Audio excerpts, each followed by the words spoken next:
Hello दोस्तों, तो स्वागत है आप सभी का मेरी इस वीडियो में। हो सकता है मैं थोड़ा अटक के बोलूँ, कुछ गलत आगे पीछे शब्दों का मतलब शब्दों को ढंग से नहीं बोल पाऊँ, कुछ शब्दों को कई बार मैं वीडियोस में अटक भी सकता हूँ, क्योंकि अभी मैंने नया चैनल बनाया है और मैंने वीडियोस डालना शुरू किया है।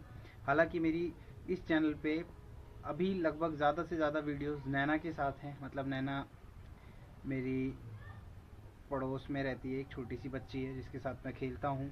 और और जो भी हम खेलते हैं और जो छोटी छोटी मस्ती सी करते हैं उसकी वीडियोस डालता हूँ। और मैं चाहता हूँ कि मैं खुद को भी अपने आप को कैमरे के सामने प्रेजेंट करूँ। ठीक है। तो मेरे को लगता है कि मैंने अभी तक ना बहुत सारे यूट्यूबर देखे हैं जो कह सकते हो कि बहुत अच्छे ग्रो कर चुके हैं, बहुत अच्छा उनका अभी तक सब चल रहा है। मतलब बहुत अच्छी कंडीशन में हैं, बहुत अच्छी जगह पे पहुंच चुके हैं और बहुत छोटे से शुरू किया था उन्होंने। हाँ, तो बस मैं उनको देखकर इन्फ्लुएंस हुआ। मेरी लाइफ में मेरे को ऐसा लगने लगा, पहले मुझे नहीं समझ में आता था कि मुझे अपनी लाइफ के साथ क्या करना है।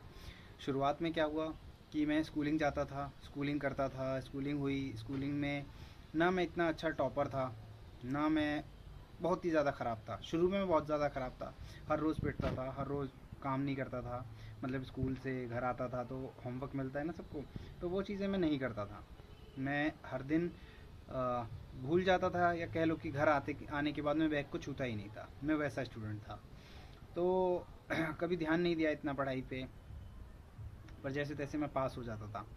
और टेंथ भी ऐसे ही पास हो गया। मैं आज भी मुझे याद है, टेंथ में मैं 60% सोच के बैठा था कि 60% भी आ गए तो मैं बहुत खुश हो जाऊंगा। पर मैंने एक चीज़ करी थी टेंथ में, जब बोर्ड एग्ज़ाम हुए थे तो मैंने बहुत सारा लिखा था। मुझे नहीं पता था सही है गलत, बट मैं लिख के ज़रूर आता था। अगर थोड़ा सा भी टॉपिक लगता था ना तो उसमें मैं बोलता, जैसे भी मैं बोलता जा रहा हूँ ना, मुझे नहीं पता मेरी स्क्रिप्ट क्या है, मैं खुद बस बोल रहा हूँ। सोचो, अगर मैं बाहर जाता तो मैं कहीं बाहर वीडियो बना रहा होता तो मैं कुछ ना कुछ दिखाता, उसके बारे में बात करता। बट यहाँ पर मैंने क्या दिखाया? कुछ भी नहीं। मैं एक जगह पे बैठा हूँ और तुम्हें बोल के बता रहा हूँ। कहने का मतलब बिल्कुल फ्री स्टाइल बात कर रहा हूँ। हाँ, तो हम बात कर रहे थे टेंथ के ऊपर, ठीक है। तो टेंथ में क्या था, 60% के आसपास मैंने सोचा था कि ऐसा आ जाएंगे, क्योंकि मेरी क्लास में नंबर 50-60 ऐसे ही आते थे। 40, 50, 60 इसी के बीच में रहता था मैं, हमेशा शुरू से लेके अब तक। तो टेंथ में क्या हुआ कि मैं भर के आया था ना पेपर, जितने भी एग्ज़ाम थे, शीट जो आंसर शीट मिलती है सबको भर के आया था। तो मेरे कहीं से 80% आ गए। जब मैंने सुना देखा, मेरे को यकीन ही नहीं हुआ। मेरे को उस दिन लगा कि यार स्कूल वाले ना मेरे साथ कहीं धोखा तो नहीं कर रहे, कि मैं जो भी करके आता हूँ मेरे को वैसे ही एवरेज मार्क्स दे देते हैं। बट चेक नहीं करते ढंग से। क्योंकि फिर बाद में समझ में आया कि शायद वो चेक करते होंगे स्कूल के टीचर्स तो, पर बोर्ड वाले ही नहीं करते। उनको तो भाई बस देखना है कि बंदे ने लिखा है तो ठीक है, थोड़ा बहुत पढ़ते हैं और उसके हिसाब से नंबर दे देते हैं। मुझे ऐसा लगता है, मेरा पर्सनली ऐसा मानना है। तो 80% आए, मैं खुश हुआ। मैंने हमारे जो कुछ टीचर्स थे, मैं नाम नहीं लूँगा, बट टीचर्स ने सजेस्ट किया कि भैया साइंस ले लो, साइंस में बहुत स्कोप है। तो हमने साइंस भी ले ली।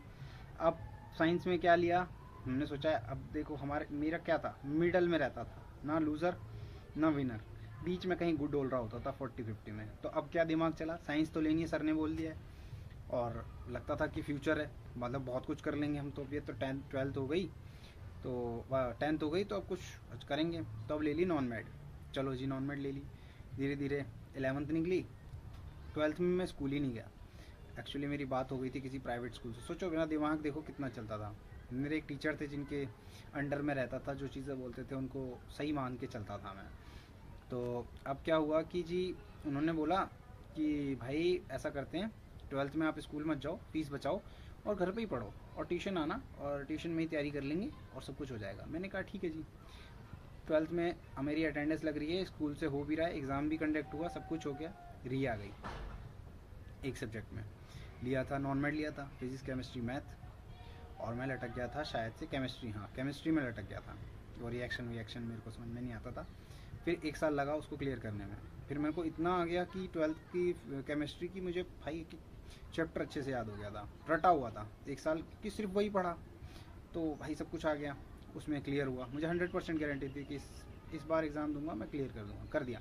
कॉलेज गया, ग्रेजुएशन हुई। ठीक है, अपने बारे में आज जो जो चीज़ें हैं सब बताता रहूँगा, अगर सुनना चाहो तो भाई पूरा अंत तक देखना। मैं तो उम्मीद यही करूँगा। तुम्हारे साथ क्या हुआ, तुम भी अपनी स्टोरी अगर बताना चाहो तो कमेंट में बता सकते हो, अदरवाइज़ कोई बात नहीं। तो ग्रेजुएशन हुई। भाई ग्रेजुएशन में क्या हुआ कि हमने ले ली बीए। क्यों? क्योंकि अब सरकारी एग्ज़ाम करना था, सरकारी एग्ज़ाम क्लियर करना था। चलो जी बीए ले ली।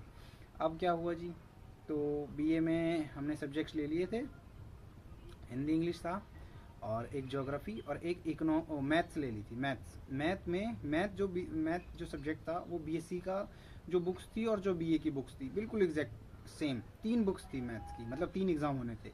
अब वहाँ मेरी हालत ख़राब हो गई। मैंने कहा यार मैथ्स की 3 बुक मेरे बस की तो नहीं है। फिर कुछ क्लासेस निकल भी गई। उसके बाद मैंने यार सोचा कि मैं मैथ नहीं कर पाऊँगा। फिर मैंने ट्राई किया, अपने रोहतक गया, वहाँ बात करके आया यूनिवर्सिटी में, एमडी यूनिवर्सिटी में, कि जी मेरे को मैथ्स नहीं करनी, मुझे इकोनॉमिक्स दे दो। फिर इकोनॉमिक्स ली, हो गई थी चेंज। इकोनॉमिक्स का सब्जेक्ट मिला, इकोनॉमिक्स पढ़ने लगा, सब चीज़ें करने लगा, वो भी क्लियर कर ली मैंने। मेरे को इस बात की खुशी है कि मैंने क्लियर करी, बीए क्लियर करके ख़त्म कर दी। उसके बाद सोचा कि जी अब गवर्नमेंट एग्ज़ाम के लिए 4 महीने लगा मैं, 4 महीने खूब जो हवाबाजी होती है, लाइब्रेरी जाना, ये करना वो करना, वो सारी चीज़ें करी।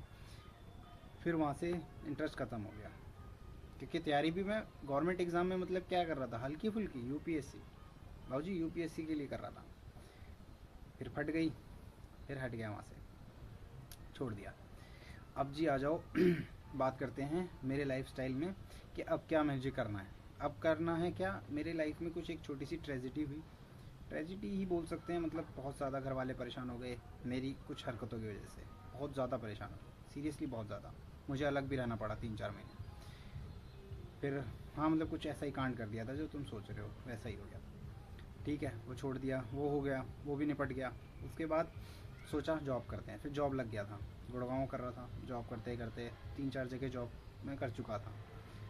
फिर जॉब से भी इंटरेस्ट जाने लगा, ख़त्म होने लगा, क्योंकि वहाँ की पॉलिटिक्स देखकर, एनवायरनमेंट देख कर ना मेरा हो गया पूरा कि अब बस अब नहीं होगा।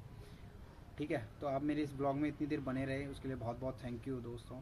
और भी चीज़ें बताऊंगा, और ये ब्लॉग जैसा भी रहेगा अपलोड करूँगा, एक ही बार मैं बोल रहा हूँ, without any cut, without any filter, without any अच्छा सा बैकग्राउंड, कुछ भी नहीं है ना, अच्छा सा माइक है, फिर भी मैं अपनी सारी बात बता रहा हूँ। तो उसके बाद क्या हुआ जी, अब मुझे समझ में आया, 3-4 साल वेस्ट हुए और समझ में आया कि वीडियोस बनाना, कंटेंट बनाना, जो हम लोगों को देखते हैं वो चीज़ हम भी कर सकते हैं। बट ज़ीरो था बिल्कुल, उसका नॉलेज 1% नहीं था।